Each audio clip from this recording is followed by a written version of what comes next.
I just got back from the running event this morning, and wouldn't you know it, we've got more shoes. So let's talk about what arrived on my doorstep today. First up, we've got the Saucony Guide 19, and this is going to be Saucony's actually stability shoe. Now, historically, I haven't reviewed stability shoes, but modern day stability shoes use what I like to call suggestive stability, where instead of having like really firm medial posts and different rigid elements, they tend to be just a little bit wider in base and have different foam elements that give a little bit more support. As such, I'm going to be integrating some stability shoes into my lineups going forward, just for easy days to give myself a little bit more protection and my joints a little bit of a break.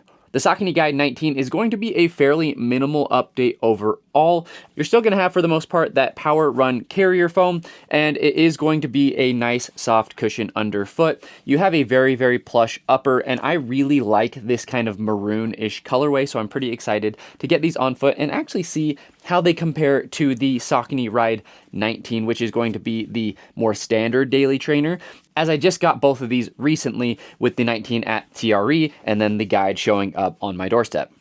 Next up, we have the Endorphin Pro 5. Now, the Endorphin Pro 4 was probably my favorite super shoe of 2024, with the exception of some of those super crazy light options that were on the market.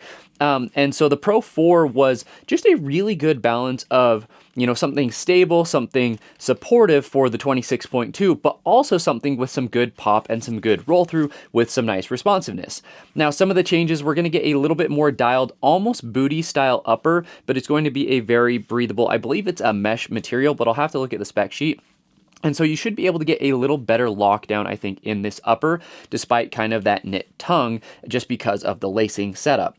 The other thing that we're going to see is the geometry of the midsole has changed a little bit, and we have this top layer foam of Power Run HG. I do believe it has more Power Run HG than its predecessor, and then you still have the Power Run PB there on the bottom. So the HG is going to be that really, really responsive foam. It's going to be a lot more controlled than Incredi-Run, which is being utilized in the Elite line, which, by the way, the Endorphin Elite 3 is looking really good. But with the Endorphin Pro 5, again, this is not going to necessarily be an everyman super shoe, but it's definitely going to be a little bit more accessible for runners like myself who are not world class. But all in all, I think Saucony had one of the best showings of any brand at the running event, and so I'm really excited to see what's to come and how they all feel on foot in 2026. Let me know in the comments below what of Saucony's 2026 releases you're most excited to try out.